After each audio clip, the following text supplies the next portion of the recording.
Well, this morning I am so pleased to introduce our speaker. We are pleased to welcome Reverend Dr. Raymont Anderson back to CSL Midtown. He has spoken for us numerous times, but today we are so pleased that the planets have aligned and that he's here in person. It all worked out. Here he is. Yeah. Hey. He has traveled to us from Delaware. He is many things. He's an educator, a visual artist, a performer, a sign language interpreter, an author, and so much more. He is an ordained Centers for Spiritual Living minister and serves as the founding minister and the spiritual director of the Center for Spiritually Integrated Arts, which is a center for spiritual living, teaching center. Please join me in welcoming back to our center, Dr. Raymont Anderson. Yeah. All right, here we go.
How about now? Oh, I hear me now.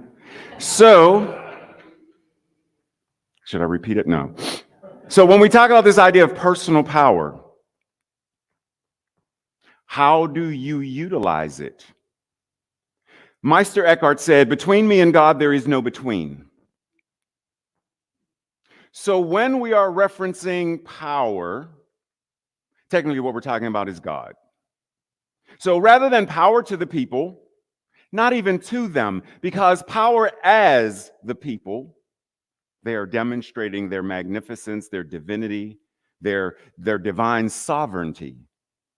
Power through the people showed in how people serve one another, how we become 21st century New Thought Good Samaritans. Because power isn't simply some word of jargon that we use, and oftentimes that's what we end up doing. And there's a point where, for the sake of conversation, linguistic convenience, it's shorthand. But if we're going to really utilize it and a world that works for all, then we have to be very clear on what we're talking about. Any Sister Act fans in the room? Oh, so we do Sister Act, but not the... Okay, I see how we roll. So Sister Act, several different characters. Do you recall, let's start with Sister Mary Robert. Remember who that is? It's the quiet, shy one. Sister Mary Patrick, the louder one. Sister Mary, Lazarus, the very strict one, right? So here you have, the choir of nuns. And Whoopi Goldberg's character, Dolores Van Cartier, is teaching them to make use of their voice, their power. And one nun singing loud, like loud. The other one barely singing at all. So she asked this one, in order for there to be balance, turn yours not down, but so that it is working in harmony with the entire collective. Turn yours up, which means you have to recognize that you have the power. You have this voice that you yourself are turning down. You are not letting it express. Alice Walker said, the simplest and easiest way that people acquiesce, give up, surrender their power is by saying they don't have it in the first place. What did I say? Power, for the sake of our conversation, power is what? God.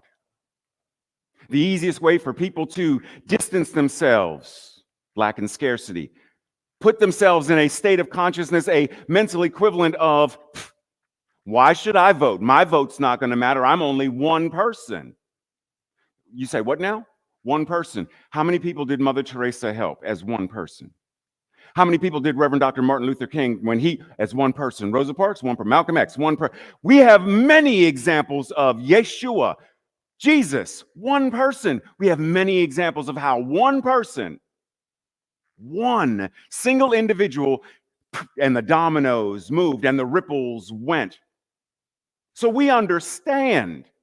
If I were to ask you, name a vocalist that you really like every time you listen to this person, like goosebumps. Name somebody. Tina Turner. Tina Turner, as one single individual, can we even fathom the number of people in audiences around the world from way back when she was still with Ike? From then,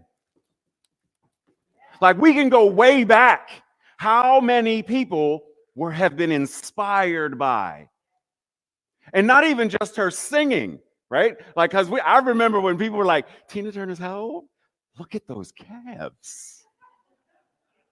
This one single woman has inspired millions. Not just by singing, because see, we may go into that state of, yeah, but if I could sing like Tina Turner, I would be able to. Yeah. See, that doesn't matter. George Lucas, one filmmaker. And now, where we are with film and television now, almost everything that comes through Hollywood has his thumbprint on it, because almost everything comes through industrial lights and magic in some way, shape, or form. Some technology, something. Walt Disney around the world.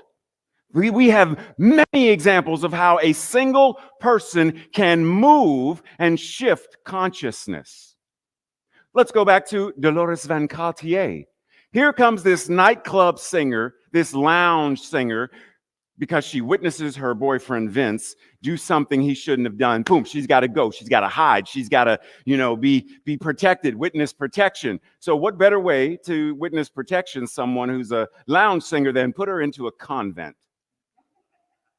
And there's where she has no business being here, and there's that whole thing. But she finds her space.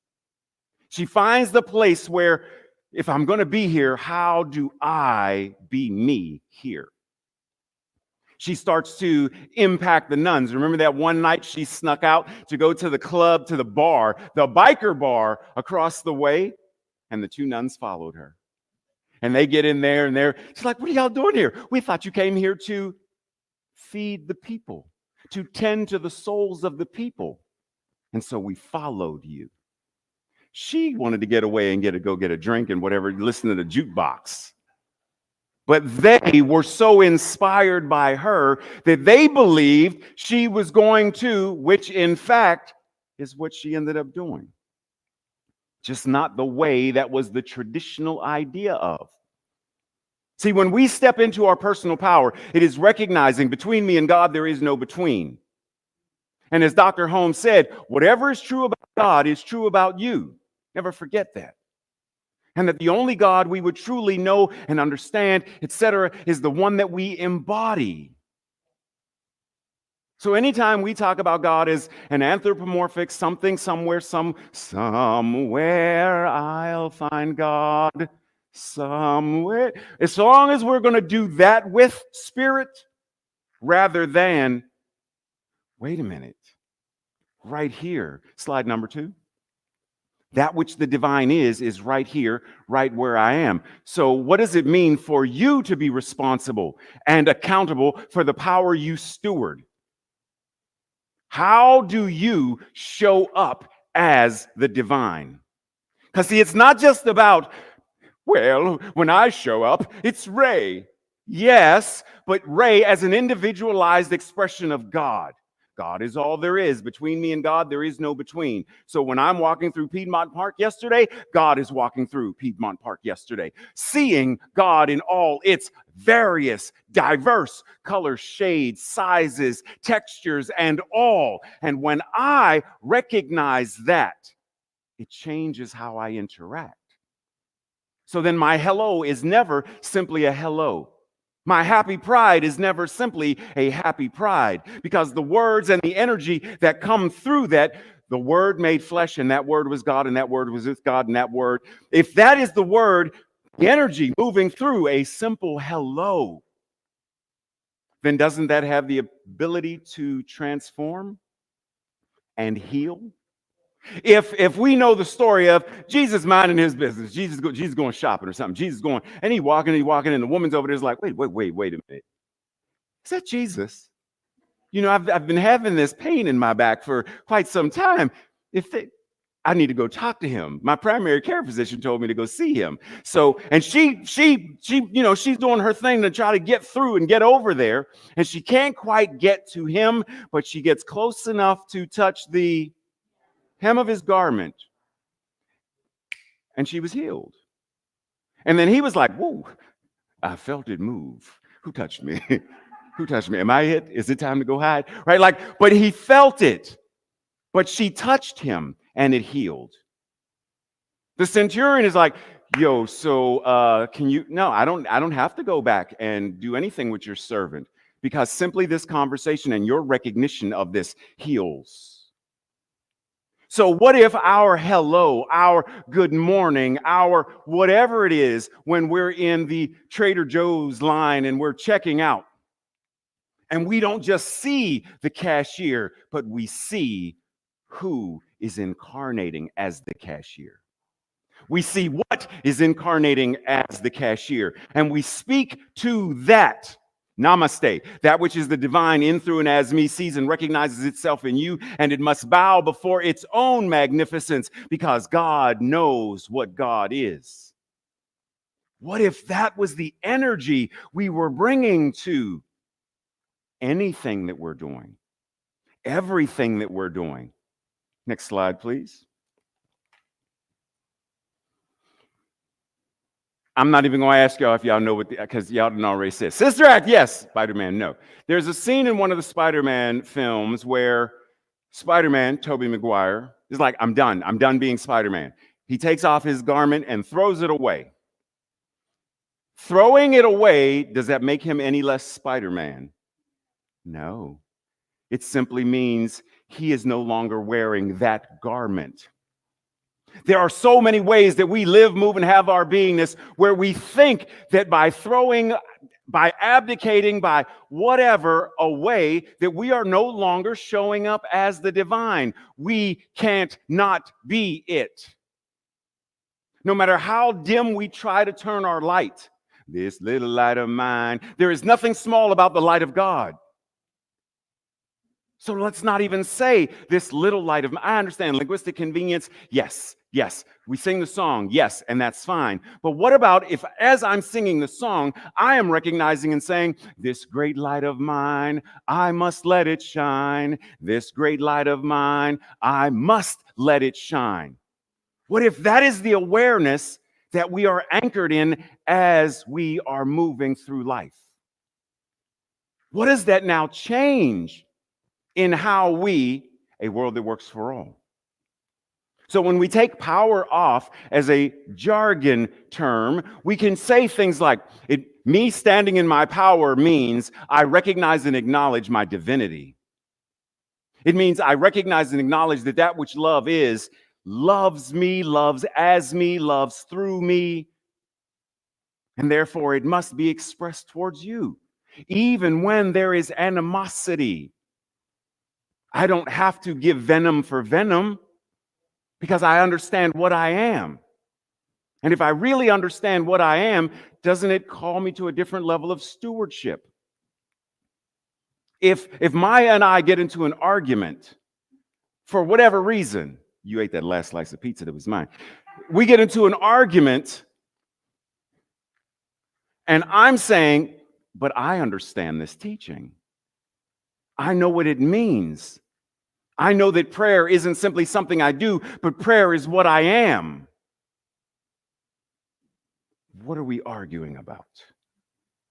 Something about my human feelings felt slighted, insulted, something. Do I not want to then say, well, let me address what is going on in me so that the next time we stand face to face, the me that she sees, the me that is communicating is not the same me that she argued with, that argued with her last time. That's stewarding my power.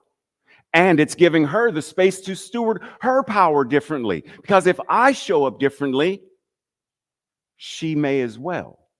And in that space, there is now the catalytic possibility of transformation, change, healing. And now we talk about peace on earth, goodwill towards all.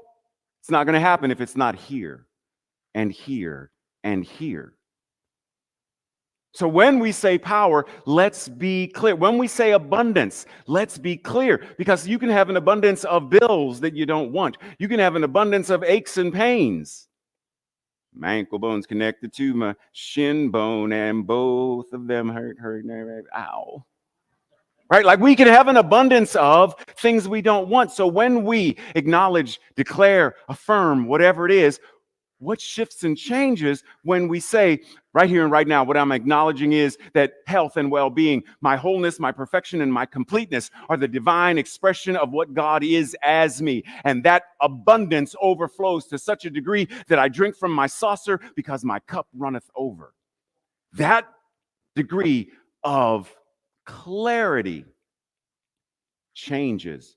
Because now when Dr. Bob says, Ray, what do you want prayer regarding? And I am very clear. He's like, oh, got it. Versus if I leave it vague and I'm looking for love.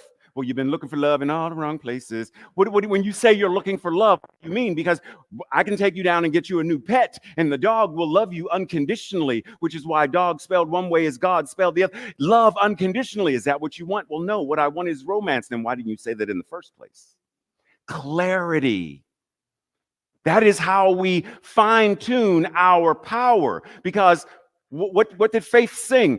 The power of 1,000 suns. But the moment we get that magnifying glass and it fine-tunes it into that laser, ooh, the amazing things that it can do.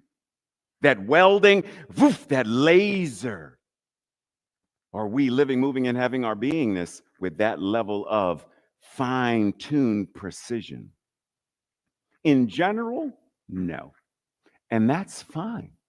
Because there are days when, and the thing is, oftentimes we will say things like, we forget our divinity. We forget. No, we don't. We don't.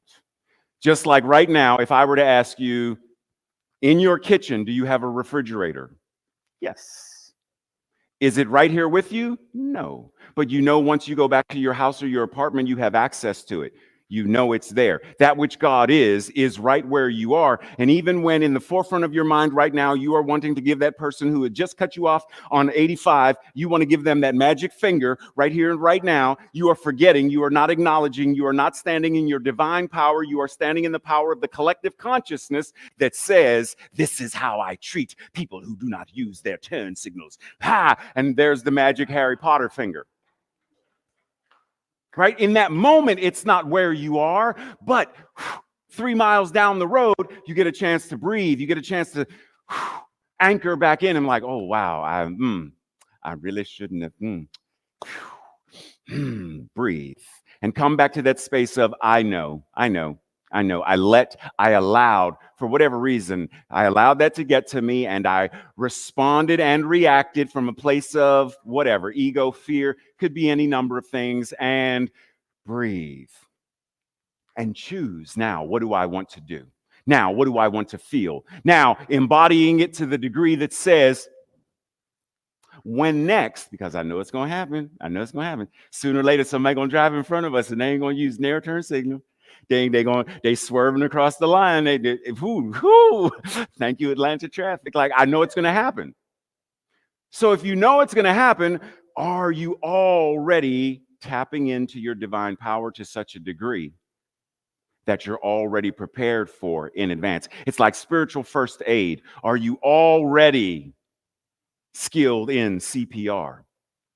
Are you already skilled in they're experiencing shock and I know what to do? Are you already experienced and already anchored in that awareness so that when it happens, when you're online and someone says something that you don't agree with, you don't like, or that they're pushing your buttons, like Ram Dass said, we think we're enlightened, right? But the moment we go home, because our family, they know us very well, and they know which buttons. Let's see, this week, Tasha and Ray. Let's see, let's do a 4, 5, 6. 4, 5, 6. There, Tasha's angry, and let's make Ray stomp his way out of the house. That's a 7, 9, 2. 7, 9, 2. Ugh!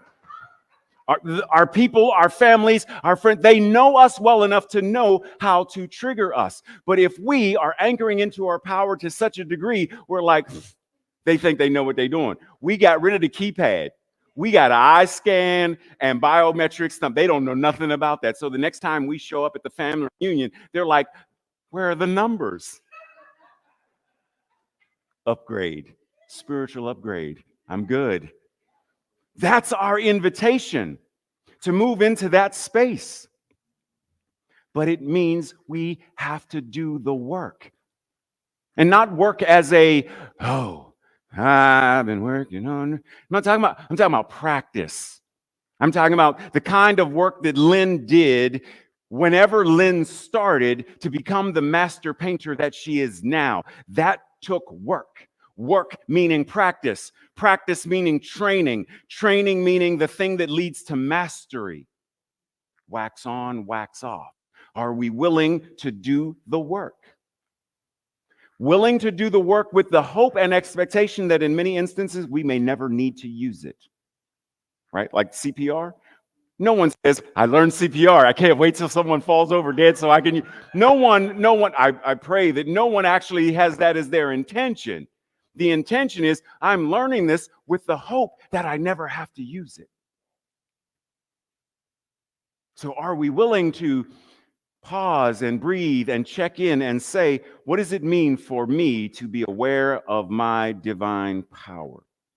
What does it mean for me to not only be aware of it, but to make use of it? Because see, if Barbara and I go down the street and we go, the corner market, and we played the Powerball and we won $330-something million.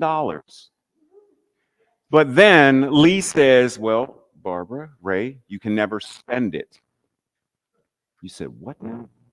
Then what point? Well, why have it? Think for a moment and let it sink in. You are a divine incarnation expression of God. It doesn't get any more powerful than that. Breathe that in and realize, wait a minute. That means Siddhartha Gautama, the Buddha, Yeshua, Jesus, Mother Teresa, Paramahansa Yogananda. Like, I don't care who you name whoever you name, and realize that you, one and the same. Because there is only one power and only one presence. Next slide, please. And recognizing that there is only one power and only one presence, then what does that mean? There is only one mind. That mind is God. Not that mind is God's mind. I know that that's one of our translations, but technically there is only one mind and that mind is God. There is only one life and that life is God. And that mind is your mind now. That life is your life now. And when we really understand what oneness means, then we move into, instead of simply an identity, we move into a we-dentity. Because now one person inspires, and then one center inspires, and then one neighborhood inspires, and then one city inspires, and one state makes a move, and then one country. And then what do we have? A world that works for all. But it takes wax on, wax off. How many of you remember the Karate Kid? You remember the Karate Kid? Okay, Mr. Miyagi's got him wax car, and paint the fence, and sand the floor. And Daniel's like, I'm done. And Mr. Miyagi's like, well, come back tomorrow, do more work. He's like, I don't want to, you've been making me, and Mr. Miyagi's like, whoosh. What? And Mr. Miyagi says, show me, wax on, wax off. Wax on, wax on, wax off. Wax on, wax off. And then he goes through the paint the fence, sand the floor, right? And he goes through, and then Mr. Miyagi stands back and he goes, ha, ha, ha. And Daniel's like, pop, pop, pop, pop. What? I know karate. It's the same thing when we practice and when we train ourselves, when we embody. There is only one mind, and that mind is your mind right now. There is only one life, and that life is your life right now. There is only one, and what it is showing up in, through, and as all that there is. And when I am willing to say, I acknowledge and recognize that truth, and I live by that principle, then everything I do becomes spiritual practice. Everything. Because the moment Connie knows that she is God fully, from the top of her head to the soles of her feet, from the surface of her skin to every quantum particle, molecular structure, all of it, then when Connie pulls out a marker, magic happens, right? And it changes things. It's our opportunity to truly be what we say we desire to have and experience. We want a world that works for all? Be it. That's how we demonstrate our personal power. So it is.